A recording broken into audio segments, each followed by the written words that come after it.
Hi guys, welcome back to another episode of Dana with the Data. So today we are going to talk about Jasmine Crockett again. Yes, we are. Why? Because she is just a gift that keeps on giving. Yes, honey, she is still making her media rounds. Yes, she is on a national media tour. And the clip that I'm going to play today, she will be an interview on the Overheard podcast with Evan Smith. It's a 26-minute interview, but I'm only going to play the first 5 minutes. So this is just part one. This is part one. This video here is part one. Part two will drop tomorrow. So let's just take a listen and then let's talk about it. Again, to each of you. I am going to say that it's really bad because not only are we enduring something we've never experienced before, as we came up on the State of the Union address, we started to look through history and figure out, what does one do when a dictator is coming through? We were trying to figure out, what are the options? And it is true that we are in a time that we've never seen before. We have someone that does not believe in co-equal branches of government, and then we have people that are party to those other co-equal branches that have decided that they would cede their constitutional oaths and responsibilities to kneel to, I don't even know if it's Trump, right? It feels as if Elon is really running everything and Trump is just hanging out, signing whatever executive order somebody puts in front of him. And when he's not doing that, he's just posted up in Mar-a-Lago, playing golf, yes. Right? And so Elon hasn't seen all the waste because we've, spent a whopping more than $10 million already on Trump and golfing in Mar-a-Lago. I'm sure there's a few things we could do with that $10 million that would be more productive. And what's most concerning to me, and it's why I'm so happy that I'm specifically here with this platform, is that there is not only an attack on us as Americans, and when I say us, it's not Democrats. I specifically say us as Americans because there were those that really thought that Donald Trump was going to make their lives better. And they went out and voted for him because of that, right? But right now they're like, well, wait a minute, veterans are being fired. And what's going to happen to the VA? Because they're talking about they want to get rid of 80,000 jobs at the VA. And if you know anything about the VA, people have been telling us more and more is needed, not less, right? Yeah. Or the people that don't understand that when you're looking at something like the Consumer Protection Bureau, that they actually have fees that they charge, and a lot of those fees go to take care of a lot of the salaries. There are no savings really that we will see by firing people. But I can tell you that by firing people and with costs going up, that a recession is upon us. And that's not good for anyone. You think that the economy is, there have been signs that people are becoming concerned about the state of the economy. Yeah. We'll come back to the people who voted for this and what they think about this in a second, but you're worried about the economy. Oh, I absolutely am. Yeah. And it didn't have to be this way. And I understood that we went through hyperinflation as it relates to COVID-19. Right. Literally, it's wait a minute, one day we're paying this and then it ballooned. But then that inflation started to slow, right? And then, we had an administration that was looking into the greed. We even had an admission from Kroger that they were price gouging, right? They were taking advantage. And so, instead of having an administration that's looking into price gouging, we have an administration that, when we were getting rid of junk fees or when we were getting rid of things such as the overdraft fees, right? You'd end up paying $35 per overdraft fee. They were like, that is extortion, right? So that they were capped at $5. Now, please explain to me why it makes sense that Republicans are like, no. We want the banks to go back to extorting people, right? Yeah, let me come back to the point you made. So we had an election. We believe the election was conducted fairly, unlike some have alleged previous elections. Unless and until, I'm hearing the audience, unless and until I have evidence otherwise. Yes. Yes, right, okay. Right. I am still data-driven. I'm a data-driven person. This will be a different conversation if we're going to go down that path. Okay, so we assume that the election was conducted fairly, and the president won not just the Electoral College, but he won by a significant margin the popular vote. Didn't get to 50%, but he won the popular vote by several million. The point is, people voted for him. Yes. The question is whether people voted for this. Yes. So then what do we think about how the people who voted for him are viewing the moment we're in? I think that there's a lot of regret. I think that the sycophants, there's nothing that you can say about them. Like there is a real cult that is taking place, and they follow their leader and they believe whatever he says, and they're just going to get in line. And then there are those that are like, well, wait a minute. Like, why is it that I don't have health care? But the billionaires are still having like multi-million-dollar weddings? Like, why is it that I'm not going to be able to go to college, or my kid isn't going to be able to go to college, or I'm not going to be able to eat because they're getting like, wait a minute, what is the point of this? Like, what is happening? But of course, these are effects, Congresswoman, these are things that may be felt, may happen as a consequence of, I mean, he's only been in the White House for a couple months as we sit here. I mean, really, Okay. So let's unpack what she has said so far, all the lies, right? All the lies. So first, the more she talks, the more she is making the Democrats look so incompetent and weak without a plan. They don't have a plan. Their plan is just to talk mess about Trump and Elon Musk. So Jasmine Crockett calls Trump a dictator. Well, how is he a dictator? You see, you notice when they throw out all these names and accusations, they never have any type of receipts to back it up. Because you don't like what someone is doing, you're going to call that person a dictator. And she goes on to compare Trump alleged $10 million golfing outings, but you say nothing about the billions and billions of dollars of waste under the Biden administration. See, you know why she hates Elon Musk and the rest of them, the rest of the Democrats? It's because Doge is exposing the billions, probably damn near $1 trillion of wasteful money throughout the years that these Democrats were putting in their pockets or sending out to different NGOs and organizations and corporations. But you're focused on his golf outings. Now, can Trump afford to pay the $10 million? Most likely. But let's just say we, the taxpayers, have to foot the bill every time he goes to Mar-a-Lago.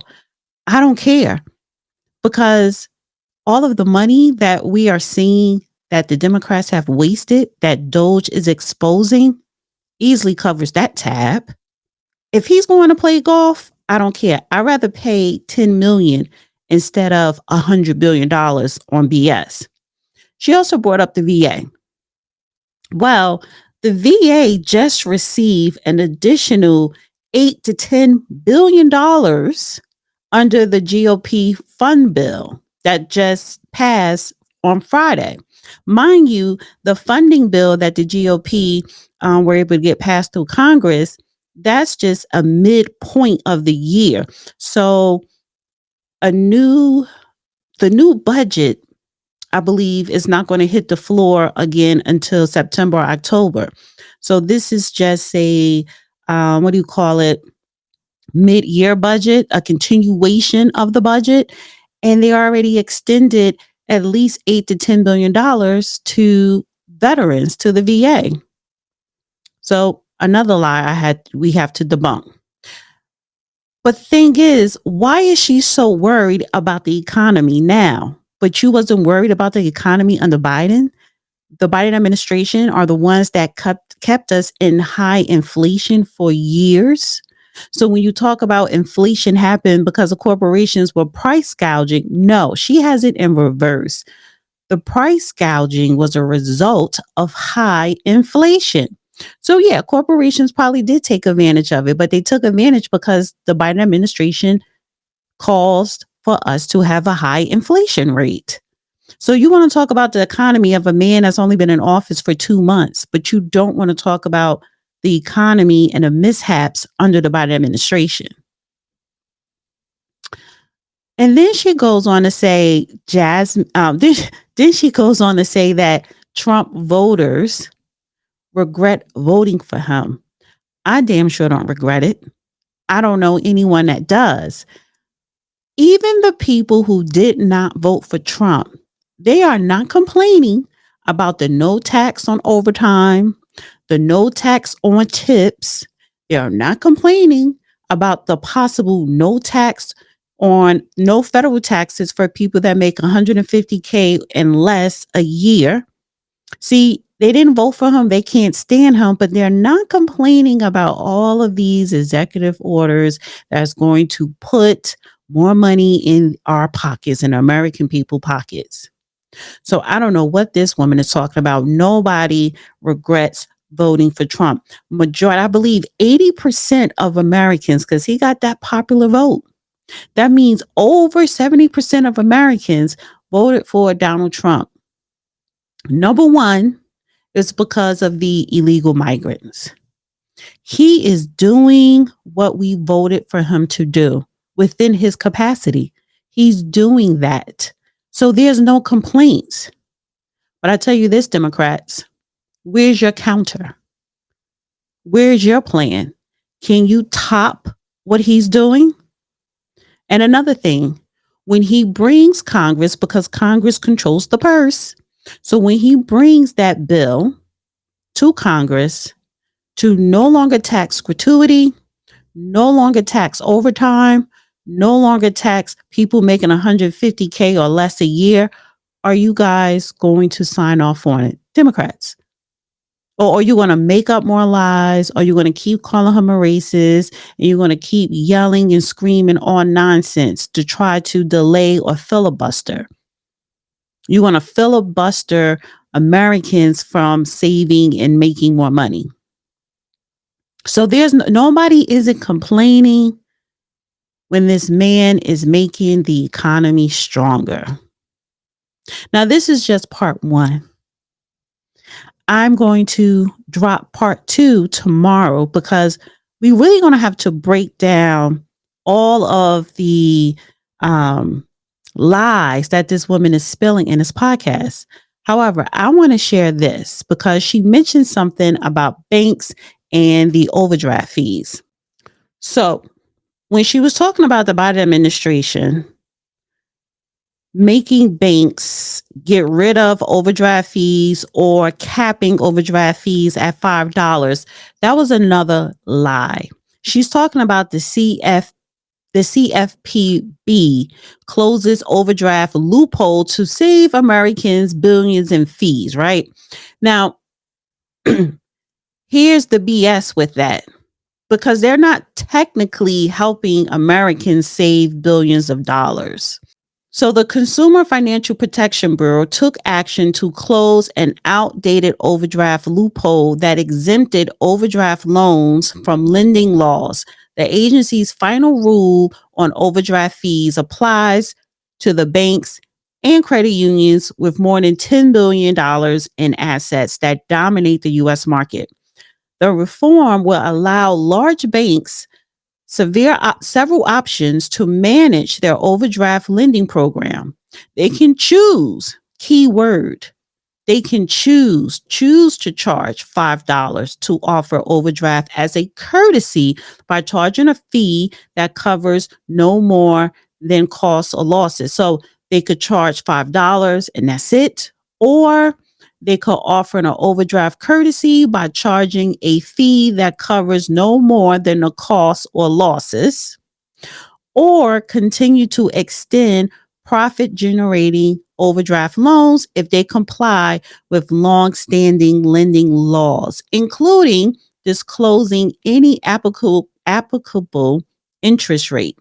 The final rule is expected to add up to $5 billion in annual overdraft fee savings to consumers, $225 per household that pays overdraft fees, right? That $225, honey, you're not going to see an extra $225 in your pocket eliminating overdraft fees because they're not eliminating overdraft fees. It's up to $5 billion annually. So that means it's up to $225 per household. And it depends on your bank. If your bank decides to only charge you $5, yeah, you're going to save on overdraft fees. But the bank can still charge you the regular $35 or the whole fee of what they had covered. They're giving banks options. But if you notice in that interview, you just heard her say, oh, well, we help overturn the overdraft fees and made the banks only charge people $5. No, she's harping on the $5, but she never mentioned the other two options that they gave the banks. So it says here, the CFPB's final overdraft rule. These institutions will have to choose from one of the following options when charging for an overdraft. Cap their overdraft at $5. Cap their fee at an amount that covers costs and losses. Disclose the terms of their overdraft loan, just like other loans. They're not doing anything to help American people. What they're doing is telling these banking corporations, these financial institutions, I'm going to give you options. I'm not going to force you to change your overdraft fees to $5. If you want to, you have an option to, but you can keep doing what you're doing. But the difference is if you want to keep charging people, $35 or more, you have to report it. Or you could do the $5. Or you could just cover a regular fee and not the fee for whatever the bank is covered. So if you purchase something for $100, but you only had $20 and the $25 and the bank covered the $75, some banks may charge you $75 overdraft fee. Or they may charge you $35 overdraft fee plus the $75 that you owe. So they're saying you could keep doing that as long as you let the customer know and you let us know. Or you could change it to $5. They're giving banks options. Giving a bank an option is not going to help put money in an American people wallets. See, when Trump gets up there and talk and he says, this is what I'm going to do so that you Americans, especially the middle class, can have more money in your pocket. You could take home more money. I'm not going to tax gratuity. I don't think people realize how significant that is. If you work in any type of service industry, like I have before, they are tipping you a lot of times twice. If someone leaves a tip on a credit card or, even if you have cash, restaurants or these businesses, they find a way to tax that as well. So again, no tips on gratuity. That can put an extra $200 to $500 in someone's household automatically every month. An extra $200 to $500 a lot of times keep people from being homeless. No tax on overtime. That's huge. You know why? Because when you are working overtime, that overtime that is taxed, you're being taxed at a higher rate. So that is why people calculate how much overtime they're going to do. Because if you do over 15 hours of overtime a week, you don't see much of a difference in your paycheck because it's getting eaten by the federal taxes. So to eliminate that on overtime, again, you're talking about probably an extra $1,000 a month easily. Come on. That could go into savings to send your child to college, emergency fund, if you want to save for a house, save for a car, or whatever, rent, food, clothing. So all that, he's a dictator and Elon Musk is the one pulling the strings. Nobody don't want to hear that. We don't care. We voted for this man to close that border, to deport all these illegals, and to put more money in our pockets, and so that we could pay also less taxes. Less taxes, more money, close the border, deport the illegals. That's it. Oh, and keep us out of a war. That's all we care about. So everything that she's been talking is just hot air. Hot air. And again, ask these Democrats, do they have a plan? Do they have a plan? The answer is no, they don't. But Trump does. So listen, I want you guys to comment below. And I want you to answer that question for me. Are you Democrats? All of you Jasmine supporters? Do Jasmine have a plan? Do the Democrats have a plan for America? Let me know in the comment section.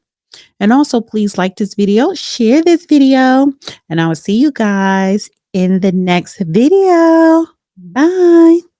Dana with the data.